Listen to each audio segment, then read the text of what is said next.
Les titres principaux, le Premier ministre malaisien a souligné le rôle de l'Éthiopie dans la promotion de l'unité et de la coopération africaine.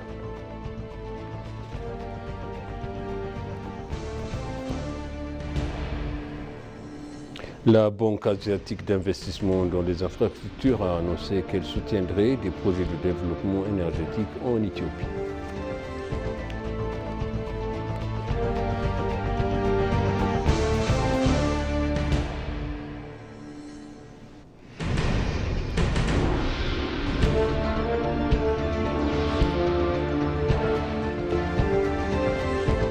Bienvenue, chers téléspectateurs, sur BCC, moi Zalal Mourkana, avec le journal. Lors d'une conférence de presse conjointe avec le Premier ministre Abiy Ahmed, le Premier ministre malaisien a souligné le rôle de l'Éthiopie dans la promotion de l'unité et de la coopération africaine et a exprimé le vif intérêt dans son pays à tirer les leçons des expériences de l'Éthiopie et à partager des propres connaissances et expertises, selon l'agence de presse nationale malaisienne. Le Premier ministre Abiy a pour sa part souligné que les liens diplomatiques de longue date entre l'Éthiopie et la Malaisie, qui remontent à plus d'un demi-siècle, doivent être renforcés par des visites de ce type. Les deux premiers ministres ont tenu une réunion privée pour discuter des relations bilatérales et échanger des points de vue sur des questions régionales et internationales d'intérêt mutuel.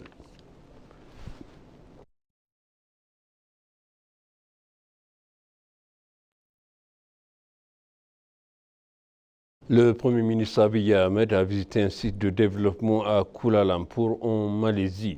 Le Premier ministre et la délégation ministérielle sont rendus en Malaisie pour une visite de travail officielle juste après avoir terminé leur participation au sommet du BRICS à Conakry. Dans son message sur sa page de réseaux sociaux, ce matin, le Premier ministre Abiy a encouragé les entreprises malaisiennes à saisir les vastes opportunités d'investissement dans l'économie éthiopienne en pleine expansion. Abiy a remercié son homologue malaisien, le Premier ministre Anwar Ibrahim, ainsi que le gouvernement et le peuple malaisien pour les chaleureuses hospitalités lors de sa visite.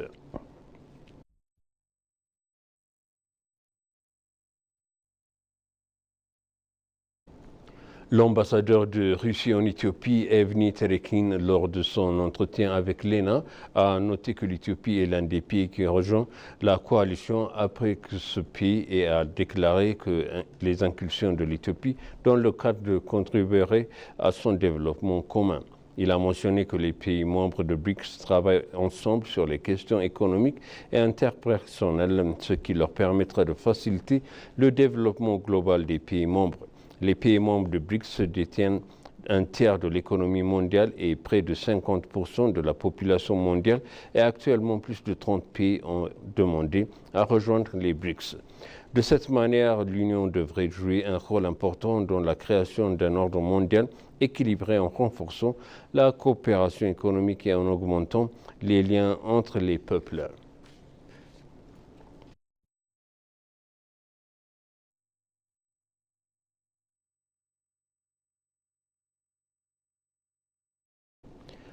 Le Danemark souhaite renforcer davantage sa coopération avec l'Éthiopie pour prévenir le changement climatique et développer le développement agricole, a déclaré le candidat ambassadeur du pays, Sune Krogstrup. Le Danemark est prêt à travailler en coopération avec l'Éthiopie lors de la 29e conférence du changement climatique COP29, a déclaré le candidat du pays, l'ambassadeur Sune Krogstrup.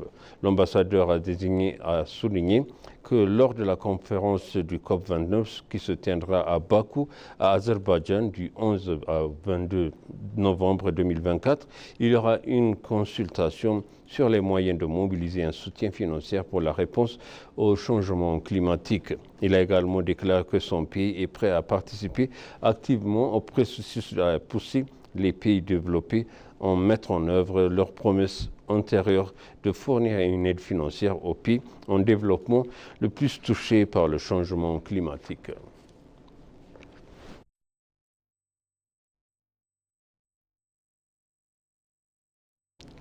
La Banque asiatique d'investissement dans les infrastructures a annoncé qu'elle soutiendrait des projets de développement énergétique en Éthiopie.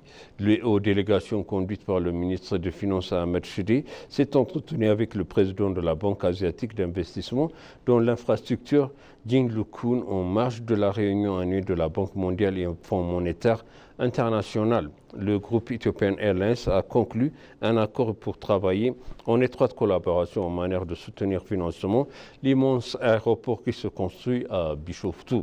Parallèlement, les hautes délégations conduites par le ministre des Finances ont eu un entretien avec Rémi Roux, directeur général de l'Agence française de développement.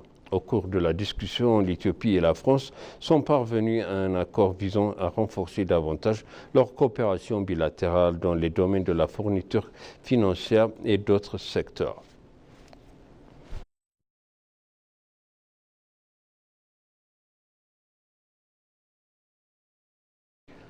Ahmed Shide, ministre de Finances, s'est entretenu avec Jin Linkin, le nouveau président et président de la Banque asiatique d'investissement pour l'infrastructure, et Rémi Roux, directeur général de l'Agence française de développement.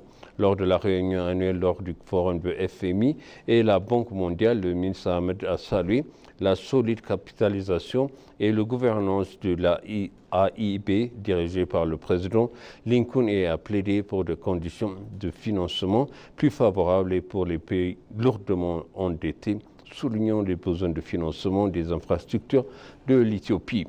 En outre, Ahmed a rencontré le directeur général Roux pour discuter des réformes en profondeur de l'Éthiopie et reconnaître les soutiens de l'AFD. Le directeur général Roux a réitéré l'engagement de l'AFD envers l'Éthiopie, notamment l'appui budgétaire pour l'année à venir.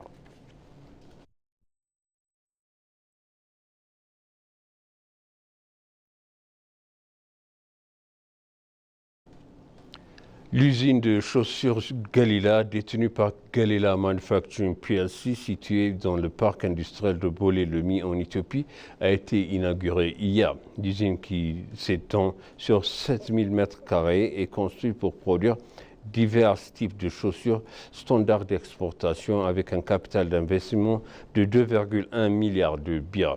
Actuellement, l'usine a créé 1000 emplois et une fois pleinement opérationnelle, elle fournira des emplois de 4000 citoyens en produisant 4000 paires de chaussures par jour. L'usine devrait contribuer à générer les devises étrangères en exportant ses produits.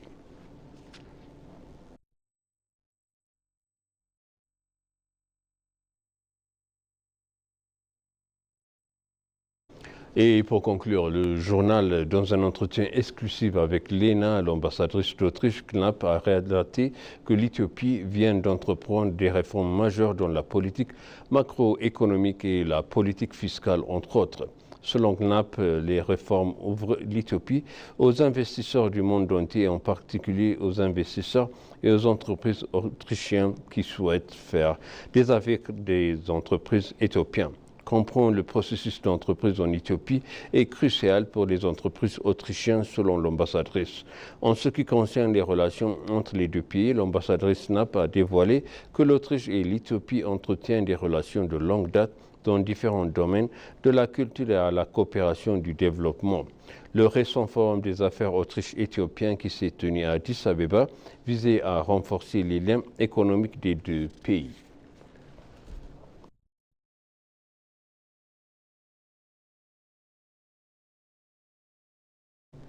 Et maintenant, je rappelle les titres principaux. Le Premier ministre malaisien a souligné le rôle de l'Éthiopie dans la promotion de l'unité et de la coopération africaine.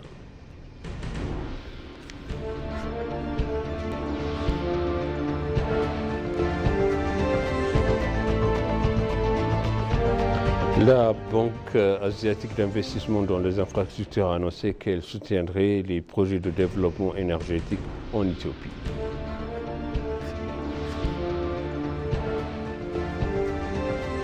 Chers téléspectateurs, ainsi s'achève le journal. C'était moi, Zala Lemorkana, avec vous et je vous souhaite un bon week-end.